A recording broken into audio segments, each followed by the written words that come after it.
اعوذ باللہ من الشیطان الرجیم بسم اللہ الرحمن الرحیم ادعوا ربکم تضرعا وخفیا، پکارتے رہا کرو اپنے رب کو گڑ گڑاتے ہوئے، عاجزی کے ساتھ اور خاموشی سے، چپکے چپکے۔ بڑی بلند آواز سے دعا مانگنا پسندیدہ نہیں ہے۔ انہ لا یحب المعتدین، یقیناً وہ حد سے گزرنے والوں کو پسند نہیں کرتا۔ ولا تفسدوا فی الارض بعد اصلاحها، اور دیکھو زمین میں اس کی اصلاح کے بعد فساد نہ مچاؤ۔ وادعوہ خوفا وطمعا، اور اللہ کو پکارا کرو خوف کے ساتھ اور طمع کے ساتھ۔ یہ دوسرا ہو گیا، یہ دو کمپوننٹس ہوئے۔ اللہ کو جب پکارو تو پہلی دو ڈائمنشنز کیا ہیں کہ پکارو گڑ گڑاتے ہوئے اور چپکے چپکے دل میں، اور دو مزید ڈائمنشنز کیا ہیں، خوف و طمع۔ اللہ کے ساتھ تمہارا معاملہ رہنا چاہیے بین بین، خوف بھی رہے کہ اللہ پکڑ نہ لے، اللہ سزا نہ دے دے، اور اللہ کی مغفرت، اللہ کی رحمت کی امید بھی رہے۔ ما بین الخوف والرجا، رجا امید، خوف خوف کے درمیان، تو خوف و طمع۔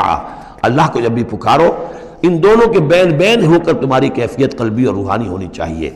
ان رحمت اللہ قریب من المحسنین، یقیناً اللہ تعالیٰ کی رحمت جو ہے وہ اہل احسان بندوں کے بہت ہی قریب ہے، بہت نزدیک ہے۔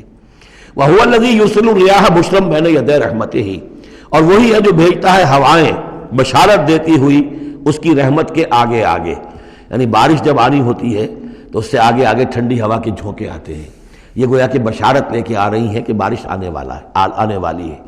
اب آپ اندازہ کیجئے کہ جہاں پہ آب و گیاہ زمین پڑی ہے اور لوگ منتظر ہیں، آسمان کو دیکھ رہے ہیں، اے اللہ ہماری تو ساری محنت جو ہے جا رہی ہے، بیج ضائع ہو رہا ہے، پروردگار اب اگر ذرا ٹھنڈی ہوا کا جھونکا آیا ہے تو یہ ان کے لیے بشارت ہوتی ہے کہ اب اس ٹھنڈی ہوا کے جھونکے کے پیچھے باران رحمت بھی آیا چاہتا ہے۔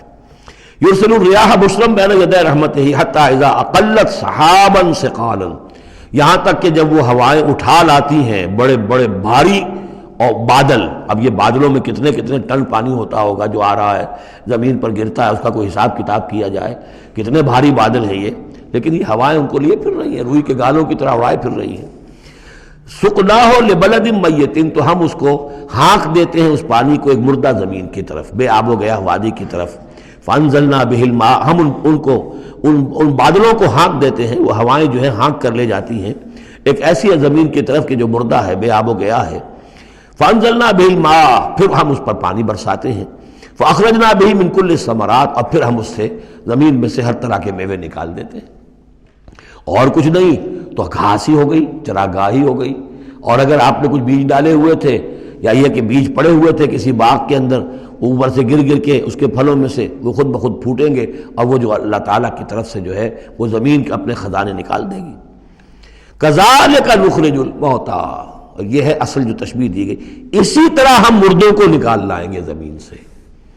یعنی زمین مردہ ہوتی ہے، کوئی اس کے اندر زندگی کے آثار نہیں ہوتے، کہیں کوئی وہ جو ہے کوئی بھی آپ دیکھیں کوئی ہریاول نہیں کوئی، بلکہ وہاں پہ بسا اوقات تو ایسی ویرانی ہوتی ہے کہ کوئی آپ کو چیونٹے بھی نظر نہیں آتے، کوئی حشرات الارض نظر نہیں آتے، کوئی پرندے بھی آس پاس نظر نہیں آتے، کچھ نہیں، کوئی زندگی کے آثار نہیں۔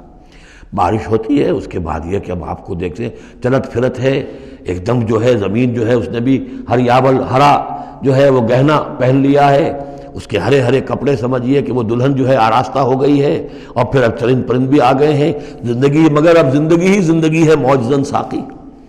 تو اسی طریقے سے یہ زمین کے اندر پڑے ہوئے مردے جو ہوں گے یہ بھی گویا کہ بیج کے مانندے جو زمین میں پڑے ہوئے ہیں، ہمارا حکم آئے گا اور یہ پھوٹ کر نکل آئیں گے۔ کذالک نخرج الموتیٰ لعلکم تذکرون، تاکہ تم نصیحت اخذ کرو۔ والبلد الطیب یخرج نباتہ باذن ربہ، اور جو اچھی زمین ہوتی ہے زرخیز، وہ اپنے رب کے حکم سے اپنا سبزہ نکالتی ہے، اس میں سے نکلتی ہے پیداوار۔ والذی خبث، اور زمین ایسی بھی ہوتی ہے کہ جس میں رویدگی ہے ہی نہیں، زرخیزی ہے ہی نہیں، جو خراب زمین ہے لا یخرج الا نکدا، وہ کچھ نہیں نکالتی مگر کوئی ناقص سی چیز نکال دے گی، جھاڑ جھکاڑ کچھ ہو جائیں گے۔ یہ نکھد لفظ جو پنجابی میں سرائکی میں استعمال کرتے ہیں، یہی اسی لفظ کی نکدہ، بڑی ردی شے، بڑی گھٹیا شے۔ کذالک نصرف الآیات لقوم یشکرون، اسی طریقے سے ہم اپنی آیات کو گردش میں لاتے ہیں ان لوگوں کے لیے کہ جو ان کی قدر کرنے والے ہوں۔ صدق اللہ العظیم۔